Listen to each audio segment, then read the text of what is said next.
In January of this year, I was invited by Keene's Human Rights Committee to share some information about a citizen archivist initiative that we're working on in collaboration with the Monadnock Center for History and Culture. I shared a bit about the life of Phoebe Simmons, a woman of color who was a domestic servant to the Robinson family for 86 years in Cheshire County, and presumably an enslaved child who became a free Black woman in her adult years. I mentioned that Phoebe's story is one of hundreds of stories we're currently investigating in what we're calling a Recovering Black History in the Monadnock Region project, covering the years 1730 to 1930. Over the past 2 years, our two organizations have had 25 citizen archivists, volunteer researchers, scouring original documents for any mention of individuals and families of color. Each of these volunteers is assigned to at least one town in our region, as we simultaneously research 38 towns in the Monadnock region. Together, we've read through every census record, going back to the first federal census in 1790. We've read through every town history available in our region, and we're now investigating birth records, marriage records, death records, probate, newspapers, tax records, and more.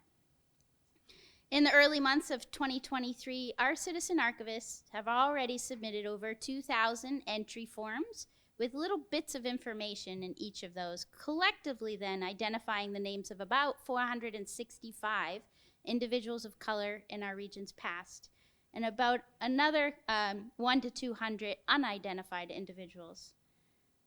So if you're interested in learning more about this project, I would invite you to watch last month's presentation on the Historical Society of Cheshire County's YouTube channel. And I want to take a moment to thank the Putnam Foundation and C&S Wholesale Grocers for continuing to support this initiative into 2023. Our goal is to share our findings with the public in a multitude of ways, to make this research material accessible to researchers, students, teachers, authors, etc. To use our findings as a way of adding more diverse voices to our community's history in the form of lectures, exhibits, teacher workshops, walking tours, driving tours, online videos, you name it. Working with the Keene Heritage Commission, we hope to contextualize our findings and create an interactive map of the city related to this project. This project has led us to learn more, too, about local indigenous history and other ethnic groups' their history in this region. Soon, the Historical Society and the Monadnock Center will launch a BIPOC Monadnock website, sharing our findings on Black, Indigenous, and persons of color in the form of blog posts that can be sorted by town, by name, or by topic. Tonight's program is one of those moments to share our findings with the public. We've invited two of our citizen archivists here this evening to present their findings from two towns. Michelle Stahl, please raise your hand, is Executive Director of the Monadnock Center for History and Culture in Peterborough and is a co-leader of the Recovering Black History Project. Michelle's going to begin tonight's program with a look at the life of Baker Moore, an 1830s resident of Peterborough. Her talk is followed by Gail Golec's presentation on the Brooks family of Walpole, New Hampshire in the 1850s. Gail is an archeologist and with a background in forensic anthropology and the author of a great blog, The Secret Life of Death. We're excited to have you both with us here this evening and look forward to your presentation. So thank you very much.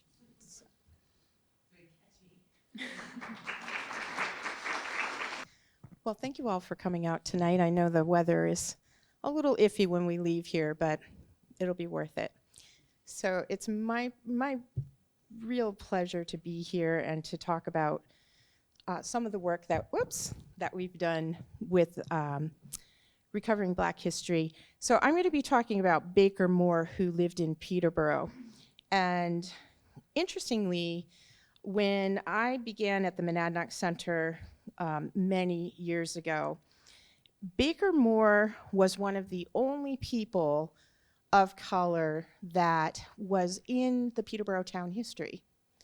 And so in many ways, he came to us with this project already being recorded somewhat And this snippet you see here is actually from the Centennial Address, Peterborough's 100th anniversary in 1839. Coincidentally, that's also the year that Baker Moore passed away. But you can see from this little description, he was born in Boston in 1755. He had been purchased as a child and brought to the town by Deacon Samuel Moore in 1763. The story that's been passed down through the Moore family is that he purchased his freedom when he was 22 in 1777, and it always says that he never paid the bill. Who knows? That sounds to me just sort of like a way to kind of put him down. And then John Hopkins Morrison, who gave this address in 1839, says that there were 8 slaves in Peterborough, 2 Baker and Rose, who had belonged to Deacon Samuel Moore, 2 to David Steele, 2 to Samuel Auld, 1 to Isaac Mitchell, and 1 to Captain Robb. There may possibly have been others. Now, there's more to the story, and we've been able to uncover even more. I mean, this is a pretty good picture of this person's life to be recorded in a town history, but there was more to uncover. So it turns out that Samuel Moore actually purchased Baker when he was about 10 years old from his sister, Mary Moore of Londonderry. Mary Moore purchased Baker from a merchant in Boston in 1755 when Baker was an infant. The merchant's name was Jones, and believe me, I've been hot on the trail of figuring out who this guy is. Haven't found out yet, but I'm going to.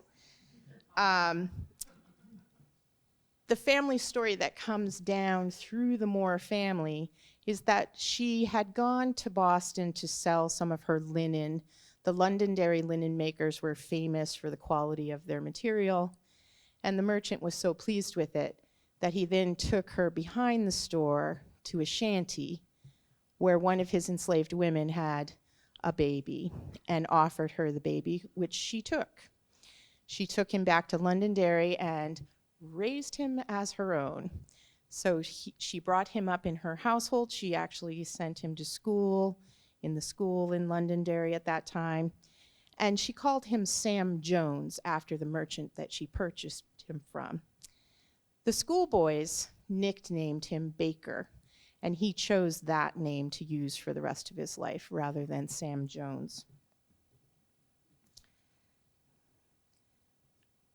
But by the time he was 10, Mary Moore decided that Baker was becoming an idle boy and that it would probably be good if he went and worked. So she sold him to her brother, who brought him to Peterborough, and there Samuel and his wife were very exacting masters, and they would beat Baker with a rod. Baker reported late in his life that when Deacon Moore would beat him, his wife would say, "Give him another, Samuel." So this actually, I think, highlights something that we're seeing in a lot of these stories, is this idea that somehow slavery was more benign in New England than it was in the plantation South. But in fact, these people were held in bondage and treated as less than human. Now, in the 1767 provincial census, Peterborough shows 1 male slave, and this is presumably Baker. But by 1775, there are 8 enslaved people in Peterborough, and in fact, this is the largest number of slaves in any one town in the Monadnock region in the 18th century. You can see here, this is a pew plan for the first meeting house in Peterborough, and I've highlighted the pews for slaves. Now, Baker was able to purchase his freedom in 1777. The other enslaved woman in his household, Rose, who's mentioned in that centennial address, she was not given her freedom. And in fact, when Samuel Moore made his last will and testament in 1790, he said that he bequeathed my Negro slave Rose to my wife. And it is my will that my son Ebenezer shall maintain her for the rest of her life.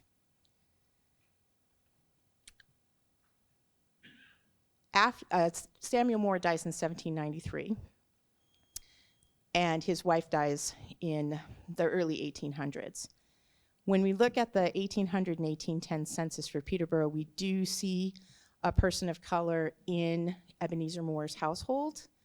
They didn't list names in those early censuses. It's just the head of household and then enumerations of females and males, white females and white males of various ages, and then people of color, enslaved people.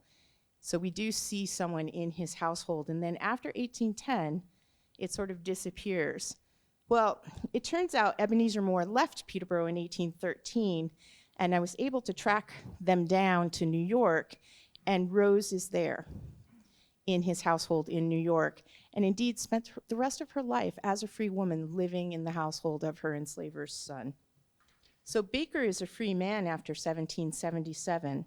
And you might wonder, that's the Revolution era. Did he gain his freedom through Revolutionary War service? I've been all over the Revolutionary War records, and I don't find any indication that Baker served in the Revolution, although we have found many other Black patriots from the region.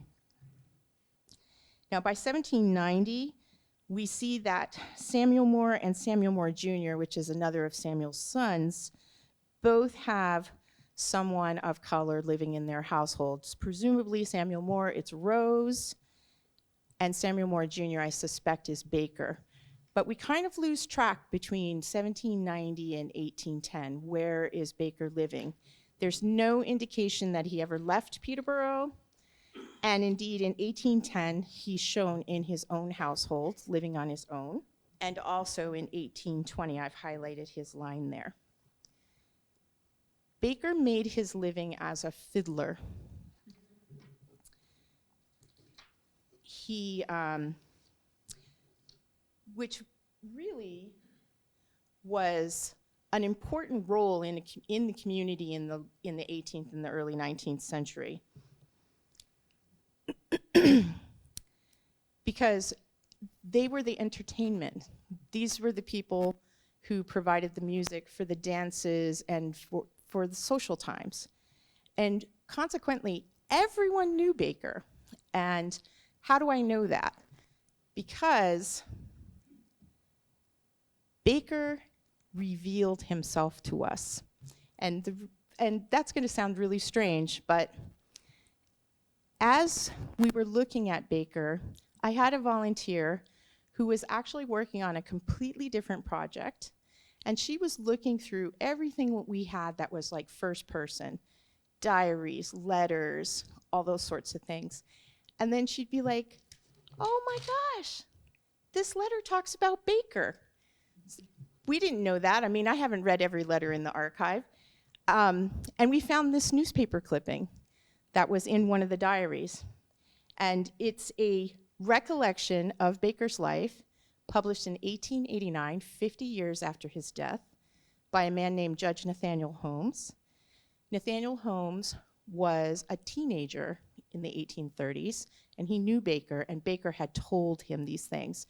That's how we know that Samuel Moore beat him with a rod, because he told Judge Holmes. And he says, the old inhabitants of Peterborough who were residents there 60 or 70 years ago will remember with pleasure the name of old Baker. He was a welcome guest in every household, and especially among the children, as he always carried a little green flannel bag containing his fiddle, and always met the children with a pleasant smile, and the children were always sure of a fine frolic when old Baker was in the neighborhood. Okay, this is not Baker. This is actually a painting by Eastman Johnson, but I wanted to give you a flavor for someone, you know, a man of color with his fiddle entertaining the children. Another letter that my volunteer ran across was from a group of reminiscences by a woman named Celinda Hill, who was a teenager and a young woman in the 1820s and the 1830s. So also as a young woman, she knew Baker.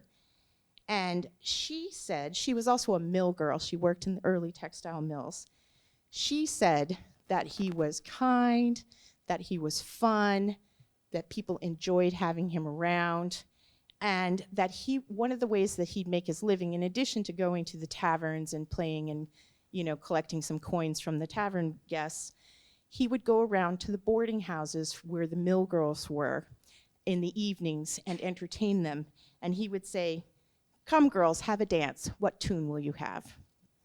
As Jenna mentioned, we've passed the census and town history level of our research, and we're moving into vital records and church records and all of these things. And Abiel Abbott conducted Baker's funeral, which was February 20th, 1839, and he made a note in his ministerial records. Baker Moore, 84, decay, Negro, a slave when young of Deacon S. Moore.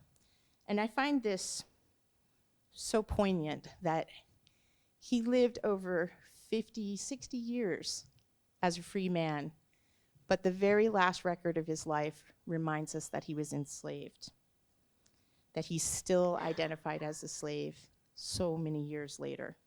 And then my volunteer found another letter that talked about Baker Moore.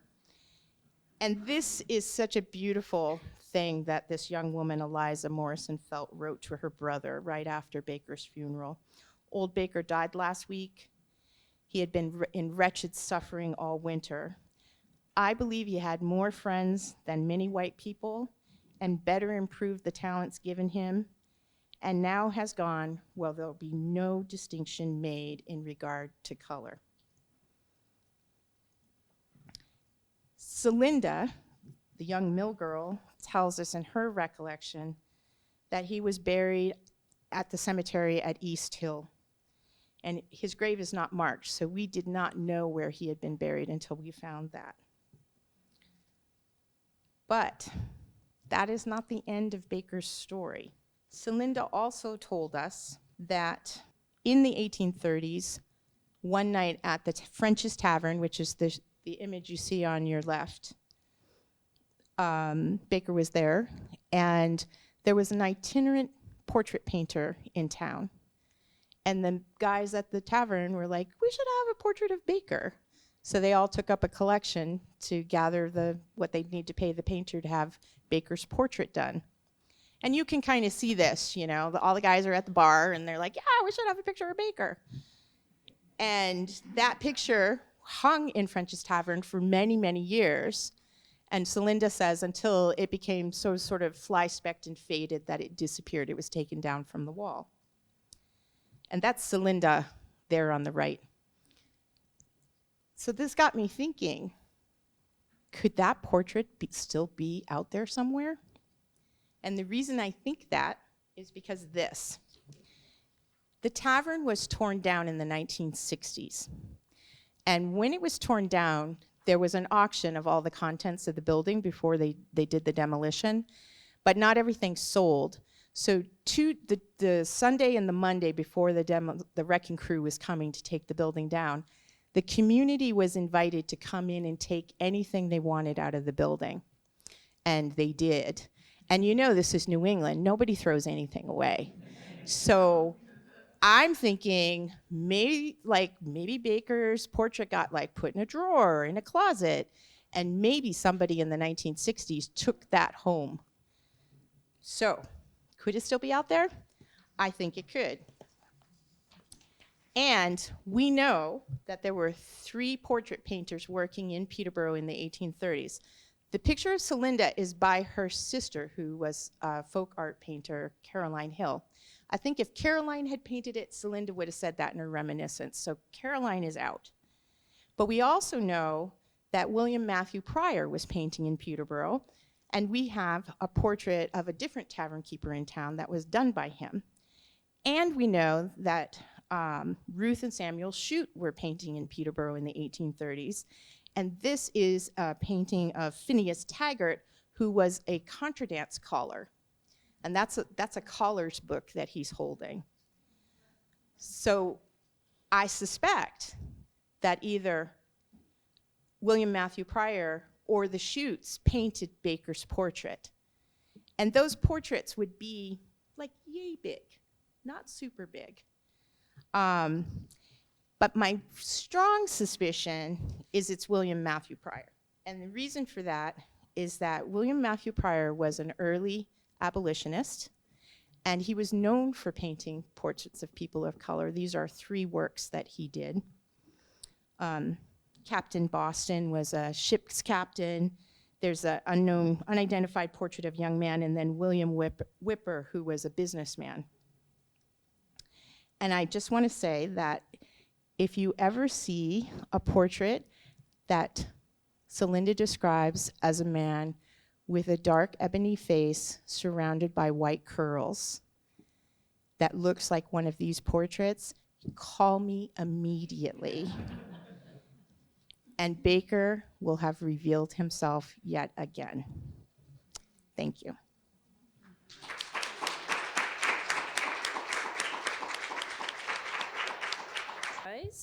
And thank you everybody for coming out this dark and stormy night to come and learn some fantastic local history.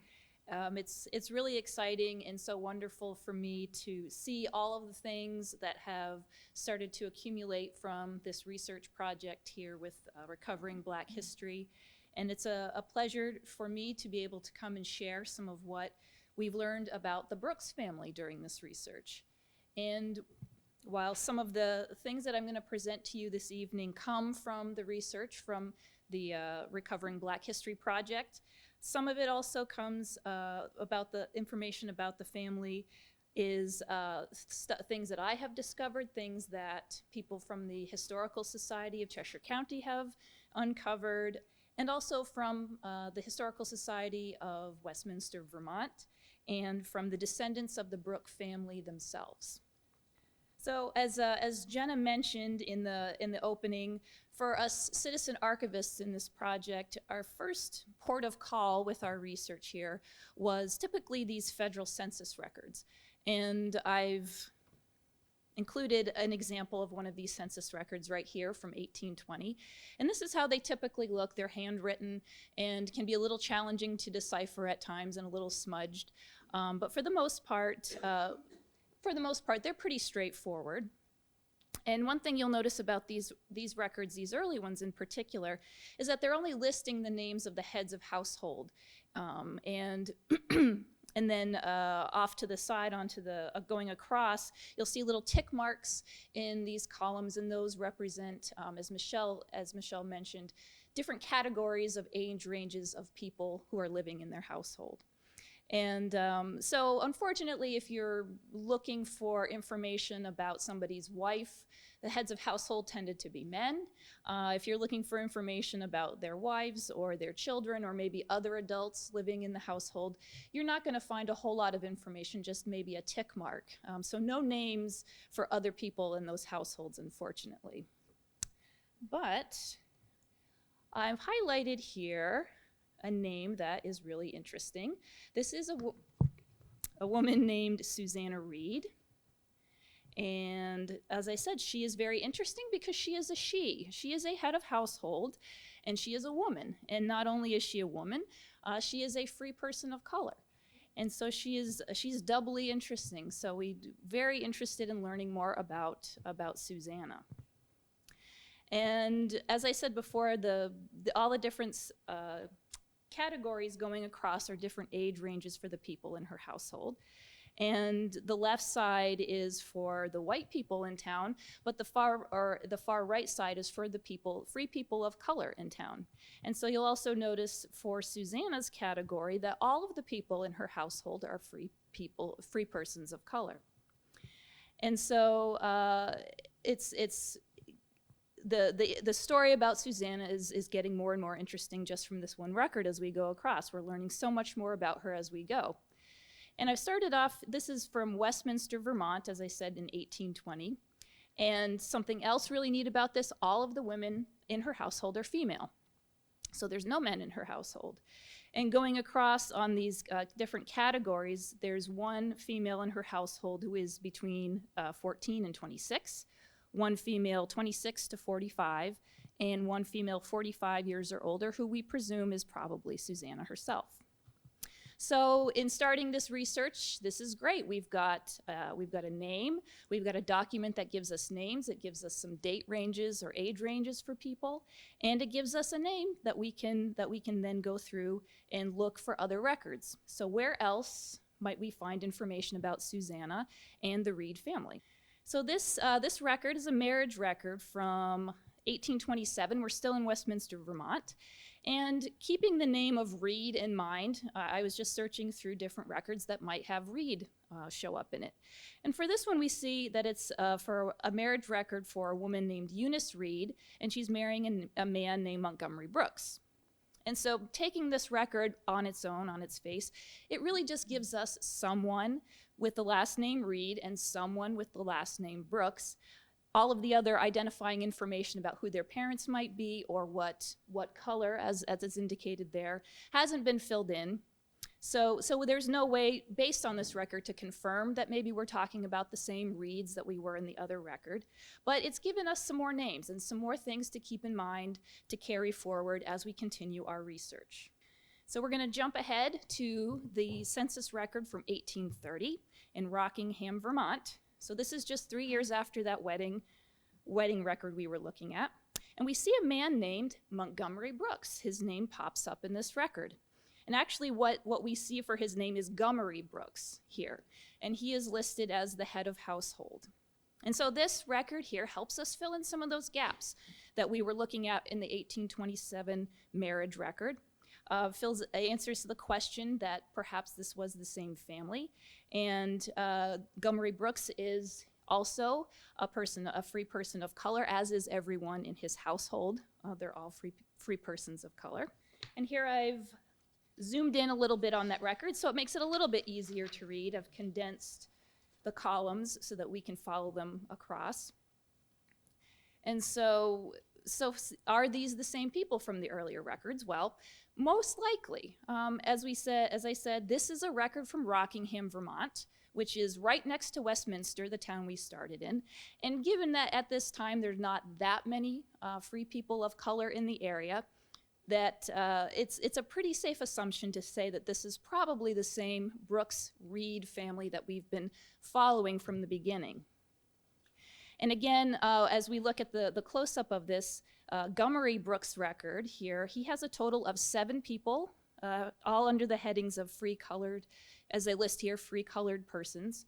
There are 2 males under the age of 10, 1 male between 26 and 36 years, which is presumably Montgomery himself, 1 female 10 to 24 years, 2 females 24 to 36, and one of these is presumably his wife, Eunice, and 1 female 55 to 100 years, which is kind of an odd category to lump all together.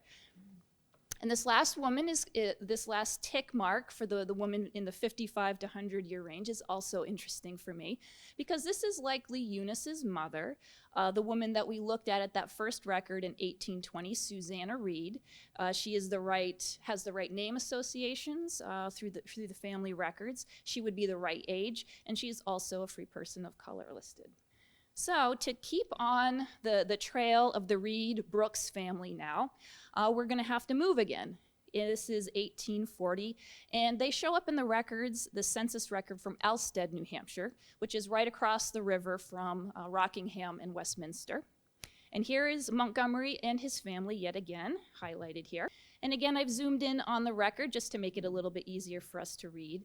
And Montgomery is the head of household, and everyone in his household are all listed as free colored persons. There are 3 male children under the age of 10, 1 male 36 to 55, probably Montgomery, 1 female child under the age of 10, 1 female 24 to 36, and 1 female 36 to 55. And that's probably representing Eunice, his wife. And what we don't see in this record is the older woman category. There's nobody listed in that 55 plus category that we saw Susanna Reed in our last record. And so it's possible that she's living somewhere else, or it's probable that also possible she has passed away at this point. And so again, we're moving on through time, and we're also moving again. We are now in the 1840s and looking at records in Walpole, New Hampshire, which is a town that abuts, is right next to the town of Alsted itself. And unfortunately, this is kind of a sad record. It shows us that in 1842, a man named Gum Brooks has passed away, sadly. And you'll notice a couple other things about this record which are kind of interesting. This is, first thing is, this is the third incarnation of his name that we've run across in the records. He was Gummery, he's been Montgomery, now he's listed as Gum. He's also listed as a Negro, and I've cut off the rest of the page here, but he's the only individual whose color or race is noted in the entire record, leaving us, everyone else by default, presumably is white.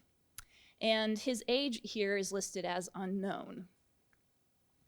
And although there are some details and some information lacking in some of these records here in Walpole, as we went through the town records, they do give us some more clues, and they give us some more names and life events of other people of color in the town around the same time that the Brooks family was there. This other record, off to the right-hand side, is from 1847, and it lists March 27th, one-year-old child of Joseph J. Lord, colored. And sadly, this is another death record. So here, working through the details and the information from the town vital statistics records, we now have another name that we can follow up on, this Joseph Lord, that we can look into. And you have to wonder, since there were so few people of color in that region, let alone one particular town at the same time, are there some connections between these families, the Brooks and the Reeds and the Lords? Are they somehow connected?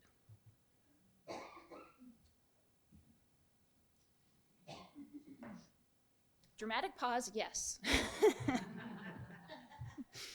So moving on in time, this is the 1850 census record, still in Walpole. And this is the one that kind of cracks the whole thing wide open for us. This lists our friend now, Eunice Brooks, again. She is the head of household now because, of course, Montgomery has passed away. And there are 10 members of her family, all who are listed as black here.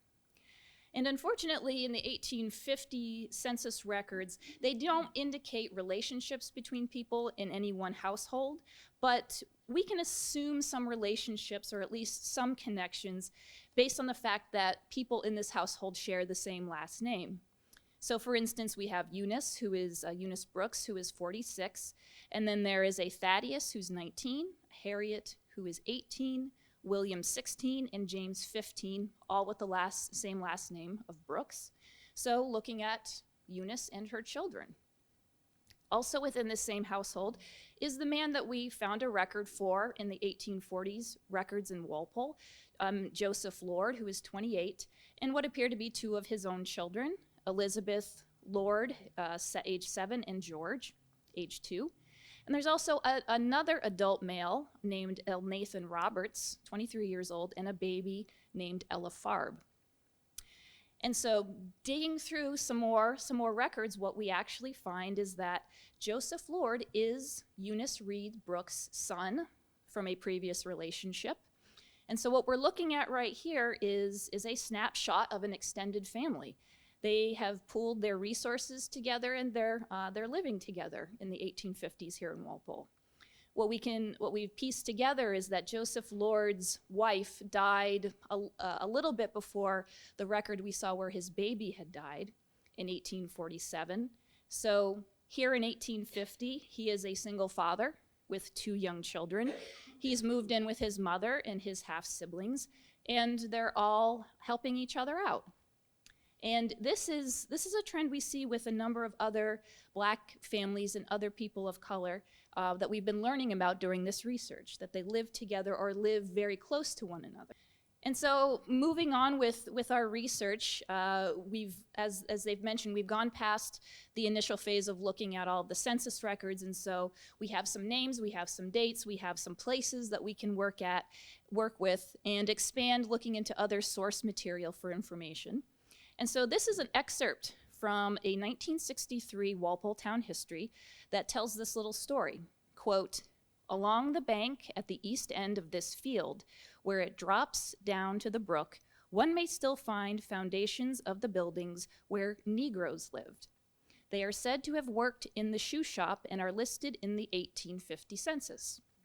Of course, we have the 1850 census for Walpole. Clearly, this record is talking about the Brooks, Lord, Robertson extended family. And now we know something else about them. We know that they were, we know where they lived in Walpole, and we know that they were working at a shoe shop that was located in that same part of town. And this particular reference I find a little interesting, but also kind of odd. It's full of all of this very specific information. So it's about this one particular black family in Walpole. So it's describing where they lived, and it's telling us where they worked, and it's even telling us that they're in this 1850 census record. Yet the author of this town history doesn't put their name in print.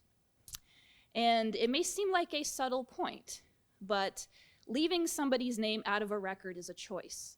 And it's something that, again, another trend I think that we've come across a number of times working through our research with this project, where the names of these people are left out by choice, which is a real shame because the Brooks family did some things for which they deserve some recognition. Here we have some records that take us into the 1860s. These are the enlistment records for two of Eunice and Montgomery's sons, James and William Brooks. And both of these men signed up for multiple tours during the Civil War. And they, as you'll notice, they were both part of the infamous and famous 54th Massachusetts Colored Regiment. And so luckily here, military records are usually pretty good. And we have a lot of information about their service and things that, places they served and things that happened to them during the war. Both brothers were drafted in 1863, but since there were no colored regiments at that time in Vermont, they went to Massachusetts to serve. They both received medical discharges in 1865. However, they suffered from their wounds and their ailments for the rest of their lives, like many veterans, unfortunately. And after the end of the war, both men eventually made their way back to the Westminster, Bellows Falls area to live. And so bringing us into the 1860s and beyond, we have the extended Brooks family. Again, they've all moved back across the river from New Hampshire back into Vermont, into Westminster near the village of Gageville. And we get this information from census records, but we also have some local records too in Westminster that help us flesh out this story.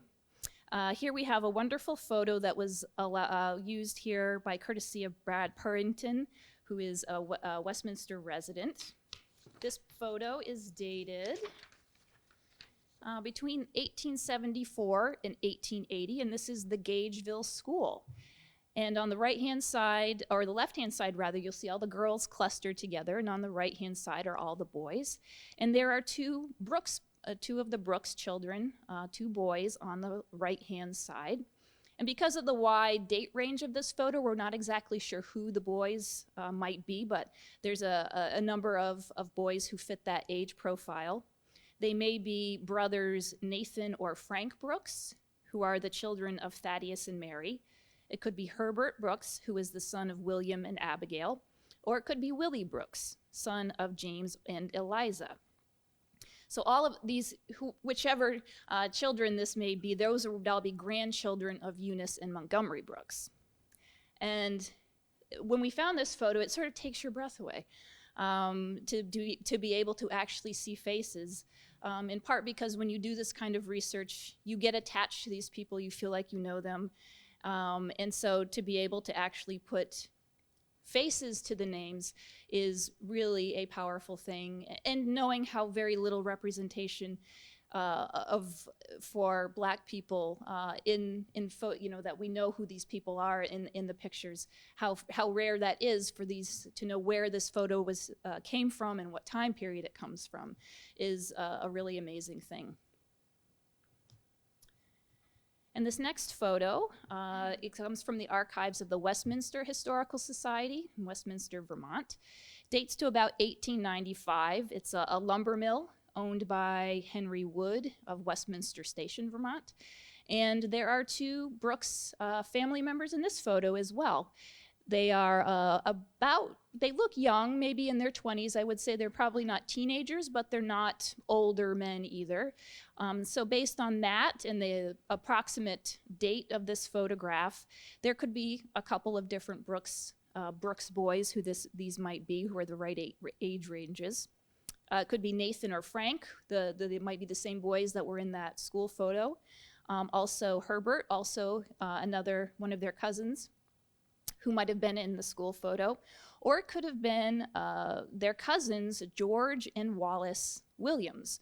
And their mother was Martha Brooks Williams, and so she was a daughter, one of the children of Eunice and Montgomery. And so some patterns and trends that we've been able to put together based on the lives of the Reeds and the Brooks family is that they moved around a lot. Just based on the census records, the marriage records, and some other vital statistics that we've come across so far, we can place the Reed branch of the family in Westminster as early as 1820, so that's Westminster down there. They've moved, by 1830, they've moved up to Rockingham, a little bit north of Westminster. By the 1840s, they're over in Alsted across the river. Between the 1840s and the 1850s, they've gone down to Walpole. By the 1860s through the 1890s, they're back in Westminster. So their lives at this point, they were very transitory. They're moving at least every 10 years, but probably more often than that, especially in those early years. And this is something that's not unique to the Brooks and the Reed family. This was something that was true for many Black families, many of people of color in this region at the time, which in part is why it's hard to find a lot of information about them in the records sometimes. Black folks and people of color existed in this strange sort of limbo at this time period. On the one hand, oftentimes they're going to be the only Black people that live in a particular town. So just because of that, they would have been very well known by everybody. But at the same time, they probably weren't known very well because they're not staying around for very long. And this might have been in part by design. You keep your head down, you stay under people's radar, and they might leave you alone and let you live your life in peace. And so the Brooks family and the Brooks-Reed family and others like them were all too aware of the capricious nature of racism and bigotry. It always had to be at the back of their mind. How long was it going to be before someone would take issue with them over something and make them leave town yet again? And the Brooks and the Reed family were perhaps even more attuned to this fact of life for them, because not only were they Black, but they were also indigenous. So to expand on this, I'm going to give you a real quick crash course in the history of a man named Samson Occam. So Samson Occam was a member of the Mohegan tribe from East Central Connecticut. He was born in 1723. And when he was a young man in the 1730s and 40s, like a number of indigenous people at that time, he converted to Christianity. And he went on to further his studies under the guidance of a Congregationalist minister named Eliezer Wheelock. And Occam traveled around New England and Long Island, working with other indigenous communities and attending to even though he was Christianized, he was really focused on attending to the welfare and the needs of the local indigenous people and working to help promote their protection of their land rights. So at the same time, Occam became a bit of a protege of Eliezer Wheelock's, and the two had hopes of making education more accessible for indigenous people in the central area of New England, and had wanted to open what they called an Indian charity school. And to that end, Occam spent years traveling around doing a lot of speaking engagements to help raise money for this charity school. However, while he was gone on one of these tours raising money, Wheelock took the funds that they had already raised and decided to open his charity school in New Hampshire, not in Connecticut, which would become Moore's Indian Charity School, but was associated with Dartmouth College. So understandably, Occam felt very betrayed by this and was very disenchanted with working alongside Wheelock in any capacity. And so he decided to work on his own to find ways of addressing what he was seeing this increasing lack of political agency among Indigenous people, and also the increasing poverty that they were being subjected to in central New England and New York. And so Occam, with others, helped organize a lot of these fractured groups of Indigenous people in central Connecticut and form a new group called the Brotherton Indians, with the idea that the Brotherton Indians would leave. They would move to upstate New York and buy land and set up their own communities out there without the interference and influence of local white people. So now, something else about the Brotherton Indians, we have to remember they originated in this area of central Connecticut, right along the Connecticut River.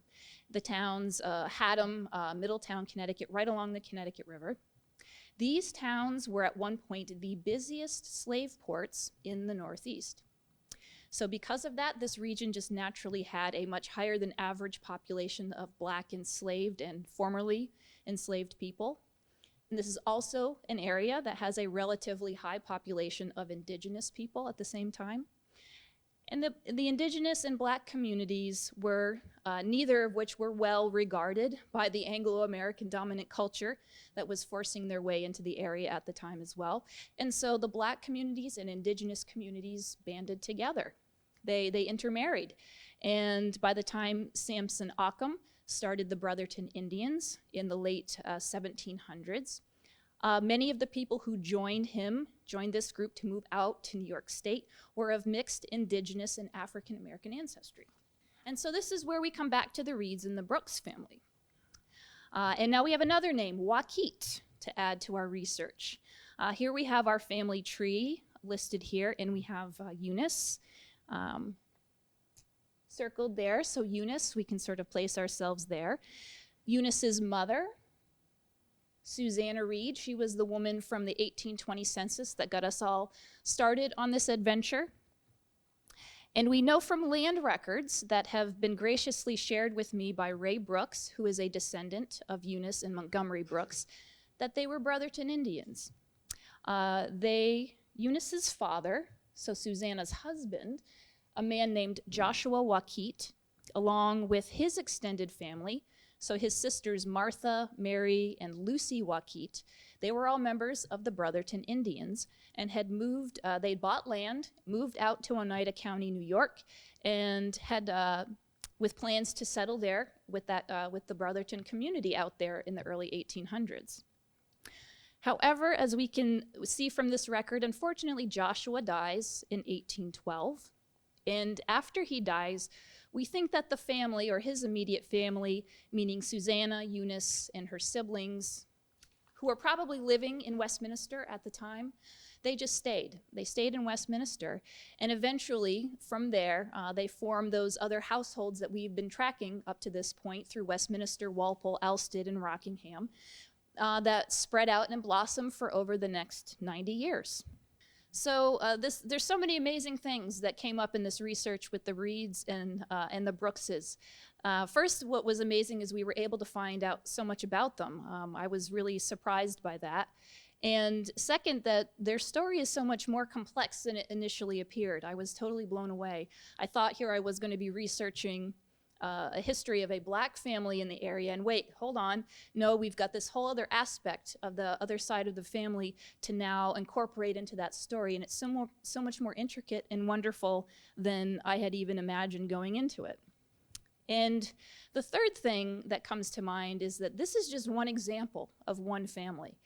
There are so many more people that we want to look for, that we want to document, and it's really humbling when you do work like this on this particular project specifically, because there are so many BIPOC people in history that sadly never will be accounted for completely, which is why projects like this for the Historical Society of Cheshire County are so important, to at least start somewhere and get some records for us to look at. So I wanted to first, also while I close, thank Westminster Historical Society for sharing their research and information with me and allowing me to share that with you, to Brad Purrington for the use of his schoolhouse photo, Ray Brooks for sharing his family research, Lynette Charland for helping compile that genealogy we looked at, and the Historical Society of Cheshire County for allowing me to participate and be here tonight. So thank you. Yes, with regards to the Brooks story, the Brooks family, there was one record, and I forget exactly what the date was, but the list, you saw the vertical list W, on the right, the vertical list B, the letters B. What was in the middle? I couldn't make out that letter. What did that, because clearly these were race, had to do with race. You don't remember? If it's for the, if it's the one I'm thinking of, was it the one with the whole family that was listed there with all of the number of children? The 1850s? I don't think so. I'm not sure. But never mind. I just wondered what, it was clearly identification. Well, one was black. They all had B's. Right, that was black. And Yep. there was one that all had white, I think. Or they were, well, if it was male or female, it may have all, I don't know if that was. There was a central vertical list, and I couldn't make out what those letters were, or therefore what they represented. It was all part of Maybe. the same column. It was a column of this. It could have been their marital status, or if it was a thin one, it could have been marital status. The larger ones usually had to do with occupation, and so some of them had just tick marks for occupation, or some of them. No, it wasn't Okay. that. I don't know. Sorry. I can't be more specific than what I am, or what I've been, so. I can pull it up. Okay, let me pull it up. Thank you. Thank you both for that. That's fascinating to see these histories come up. The question I had, because it still seems like, even though you're bringing these folks into view, it still seems like there were relatively few of them. So my question is, was there a community? Did these enslaved or formerly enslaved people know about each other? Did they connect with each other? Did they socialize? Where did they find their marriage partners? Have you been able to learn something about that? Well, I'll start. Sure. I've been wondering the same thing, and I realized after I finished speaking, I should have made clear, in the case of Baker Moore, the way I painted that picture was kind of like he was the only guy in town, and that's not true.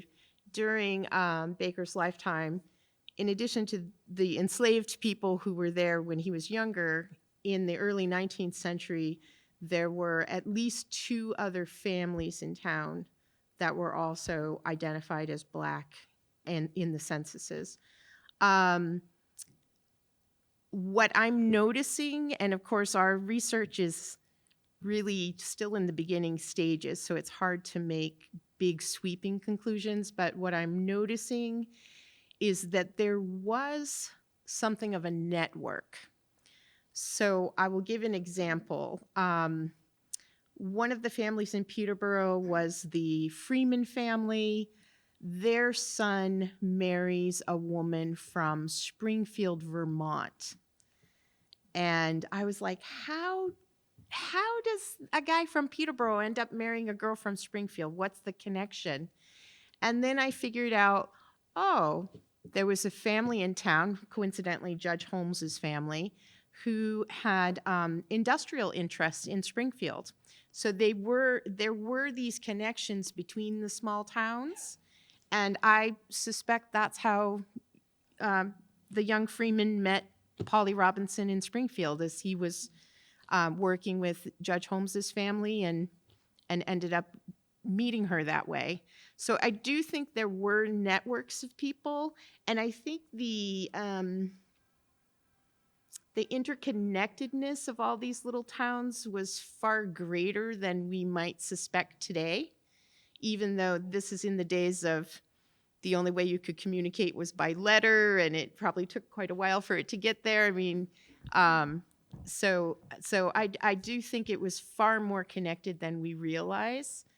But I think more research is going to show us all these little connections across both the region and then outside of the region.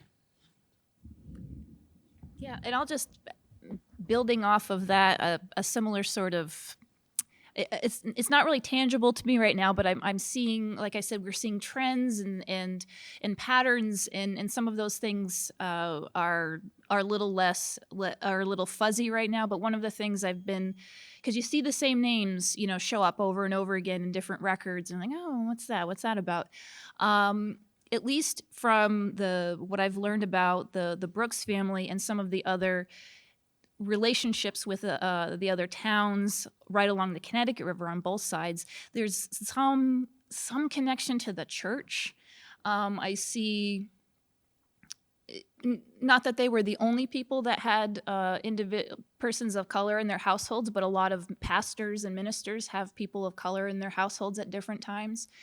And I spent the past couple months reading through the journals of Reverend Seth Arnold, which was actually very fun. But he's, and something else some of these Congregationalist pastors and other pastors did is they traveled around to all these different churches, to different places, and spent 6 months preaching in a particular town, you know, trading their space with other pastors was a really common thing.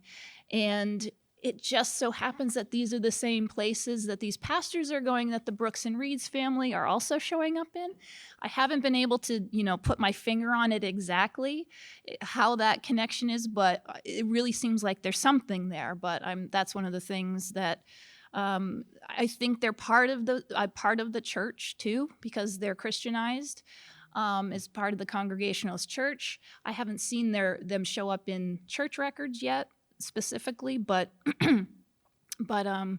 that's one of the trails that I've headed down to try to see if I can actually say, oh yeah, here they do. They show up, and there's the thing that I'm looking for that'll make it all, or it won't work, and I'll find out that I'm wrong. But that's one of my working hypotheses anyway.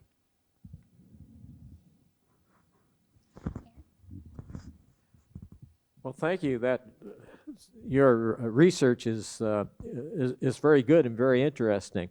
I'm just wondering, this may be a bit beyond the scope of your research, but have you been able to trace the family down to 2023, and have you found any of their descendants in the area? You did. The people that the Brooks family that I've been working with, they're down in New Jersey, at least that branch of the family.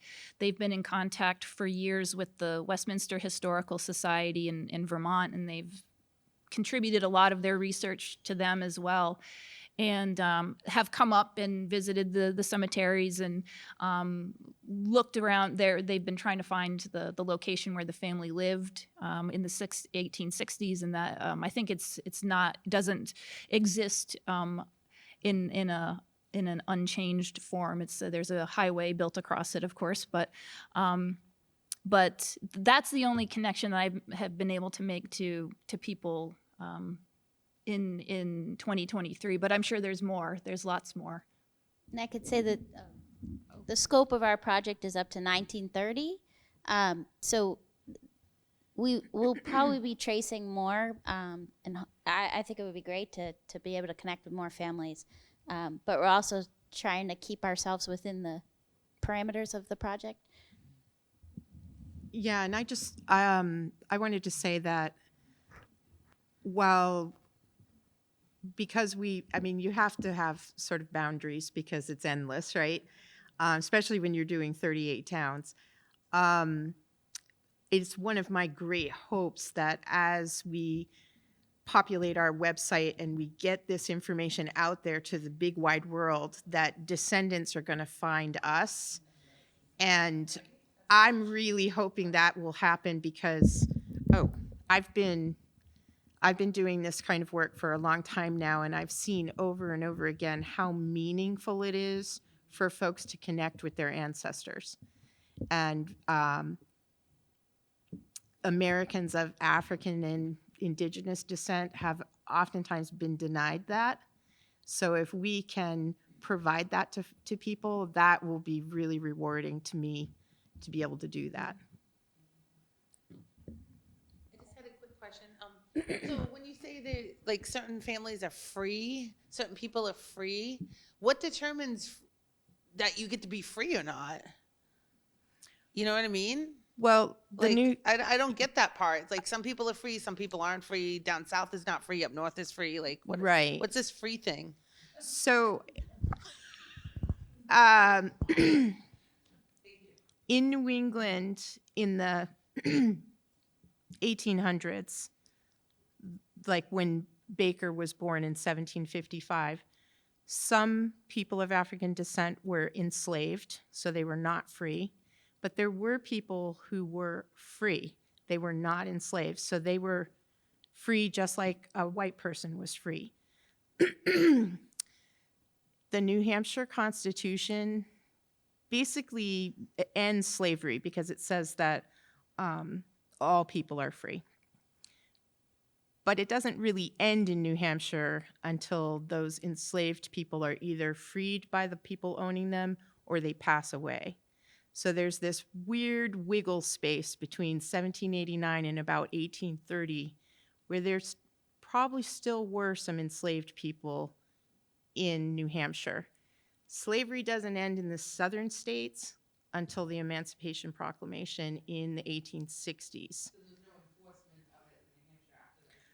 Right. After that, you know, enslavement sort of goes by the wayside. But in the South, it was still legal and enforced. So if New Hampshire hadn't done that, technically we would be on the same route as the South was? Not necessarily. I mean, it's a very different situation because of in the South, they had the plantation system of slavery, which is quite different than the way slavery worked in New England. But it seems like the New Hampshire, whatever you just said. The New Hampshire Constitution, yep. Seems like that was an instigator for. All of the New England states around that time start to address the issue of slavery within their states.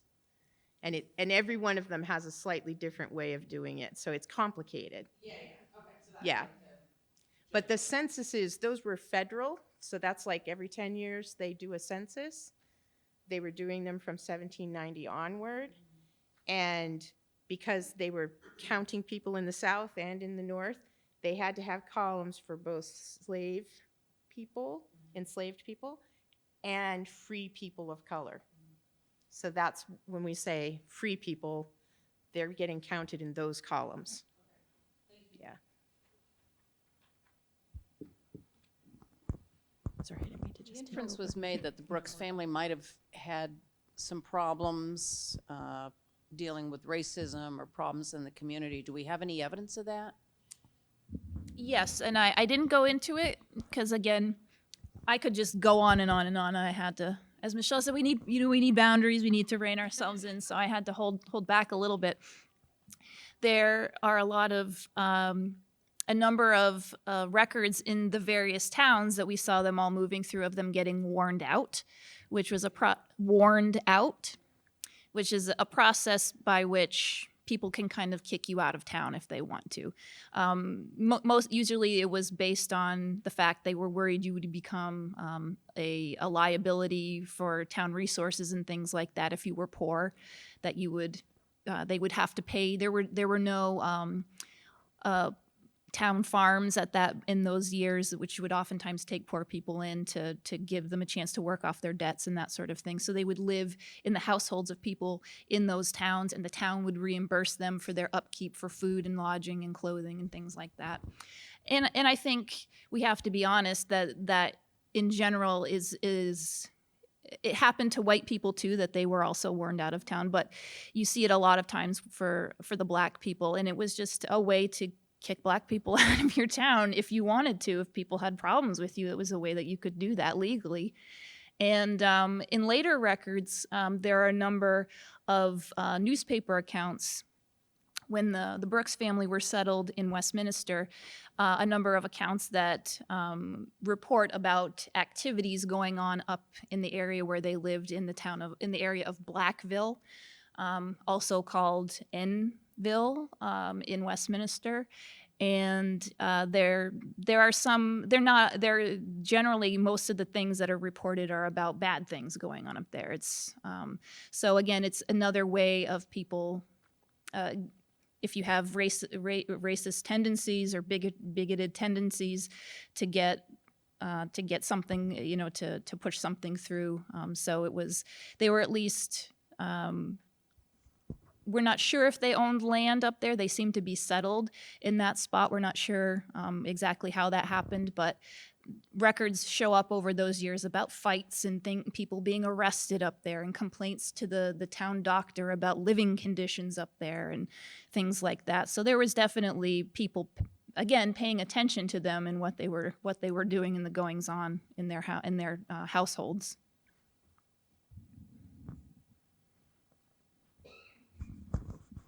Did you ever follow a lead to a town that you thought the Brooks had moved to, but they were not in? There's so many little towns in the Connecticut River Valley that it seemed like you had identified the places they were, but did they ever go to Putney or?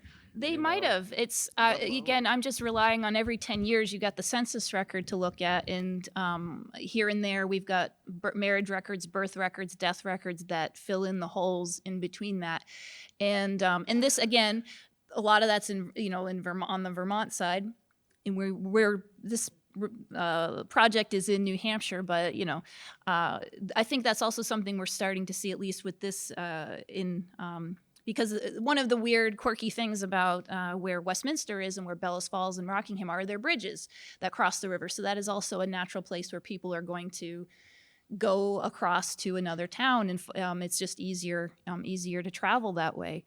And so there could be all sorts of records every other year of maybe they are moving much more frequently than we're even aware of, and it's not even that's just who's reported in those in the intervening years, and maybe someone's there for 6 months, a family member that we'd have no way of knowing that they ever lived there, but we are finding more and more that these family networks are very important for people to live with other extended family members. They're I don't want to say marrying into their family. I don't mean like in a bad way, but they're using these family networks to meet other people of color and travel around. And so you start to see these families intermarrying with all these other Black families, and they're all connected in this gigantic family tree at one point. And so at a certain point, we see a lot of people up in the Rutland area that have connections to the family here as well. So they're going back and forth very frequently. Yeah. I think you need Michelle's volunteer to read some diaries and letters.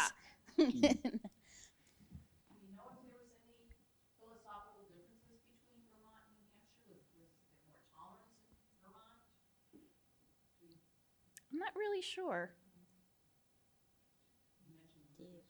Yeah, and again, what Michelle was saying, these early towns were have these at different time periods before the railroad. They probably had a different relationship to each other. If you're just existing on the routes based on stagecoaches, that's a whole nother. Other regions of towns that are being utilized, and then once the railroad comes in, that sort of changes the dynamic. And then once mills start to become a thing and there's mill jobs, then people start showing up in other places for mill jobs, and you don't tend to see people in the more rural areas in general anymore too. So there's a lot of cultural dynamics that affect that as well over time.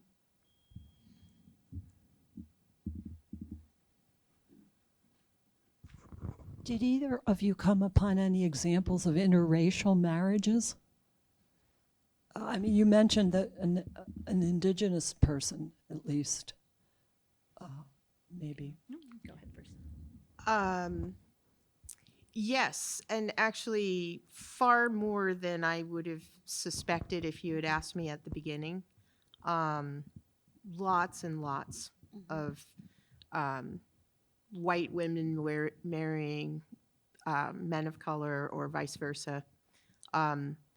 It really has me wondering, like, was there a very different feeling about this in the 1700s and early 1800s as opposed to the 20th century, or the post-Civil War era? I'm not sure, but far, far more than I would have thought if you'd asked me right at the beginning. Yeah, it's been another surprising surprising aspect of the research, how many interracial marriages that you just not even looking for them, just okay, that's surprising. And especially when you start to get into places and time periods that have newspapers, they usually will say so and so colored married so and so white. I've seen that a couple times as well. So again, it's this odd way of people marking that and paying attention to that, but maybe they don't care as much as we, it's hard to say exactly what that is, what that translates to, but I mean, clearly it happened and we are finding records for it, but.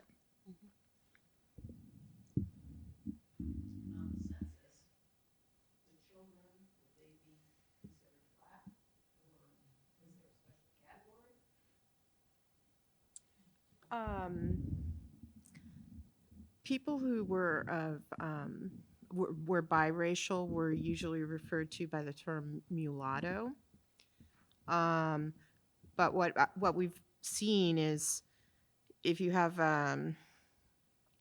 the people didn't self-report on the census in those days. Literally, a census taker showed up at the door, and they didn't say, "What race are you?" They just wrote down what they saw. So if you looked white, you got a W, or nothing, because most of them don't bother to write the W because the presumption is everybody's white. But if you didn't look white, then you got noted. So it's really not until the 20th century that people self-reported their race. So we are finding a lot of records too where family is, then listed as white in one census year and then something else in another, and going back and forth. So that's quite common. So it gets a bit tricky. You're like, who are we including and not including? And so there's a lot of research into just how are we going to identify someone as part of the project or not, which is a whole other discussion. Yeah, we've got a few that are real sticklers, like, we're not so sure. But sometimes, like, I'm thinking of a family that we first found in Stoddard, and then they move over to Temple. And in various censuses, white, and then they're mulatto, then they're black.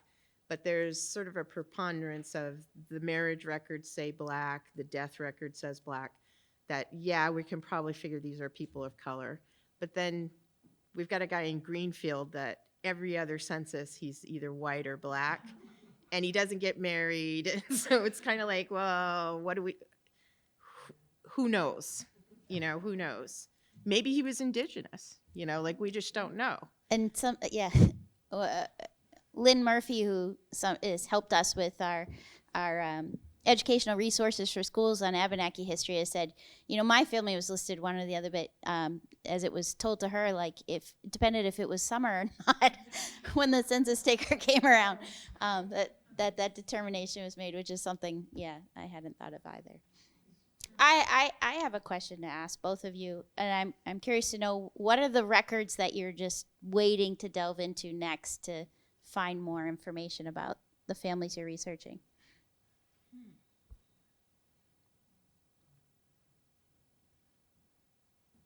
Well, I think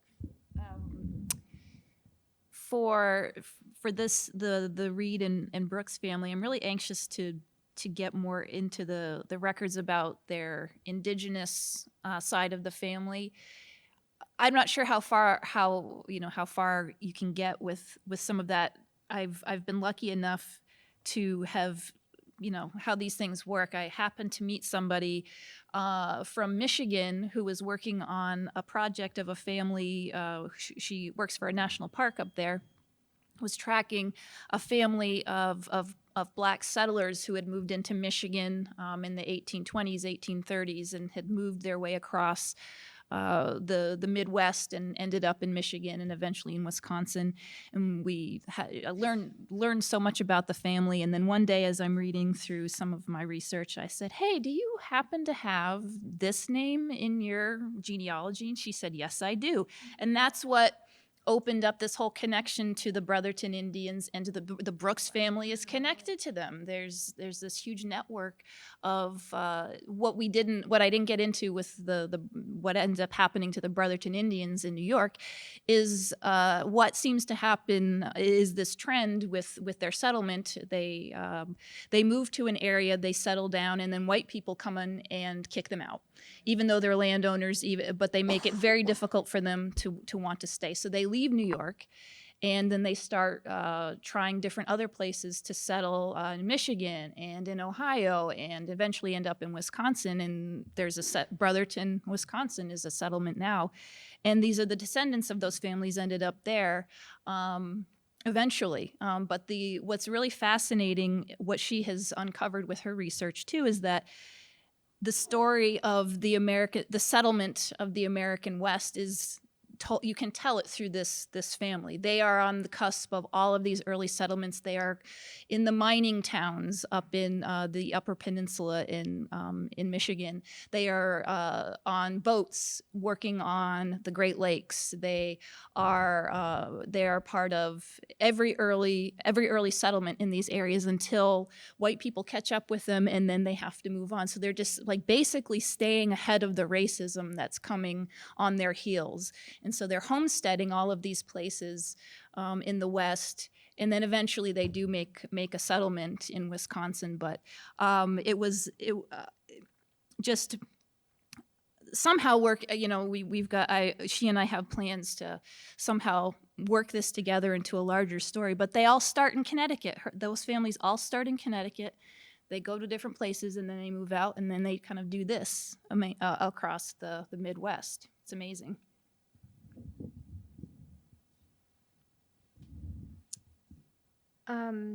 You asked what kind of records do we want.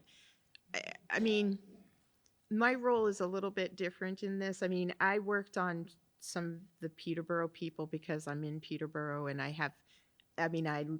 live at the archives. That's where I'm at every day. So, but with our volunteer researchers, most of the towns are being done by people other than Jenna and I. I'm more looking forward to seeing the stories all put together and then starting to identify trends, and because I see certain things emerging. Like, I think the whole Black Patriot story is a huge one. I'm looking forward to us being able to pull that together for the region. So I'm looking forward to being able to pull together the regional stories. And in the meantime, I can't help myself. Like tomorrow it'll be snowing, so I'll be at home on the computer like, well, let me just check Ancestry one more time for that.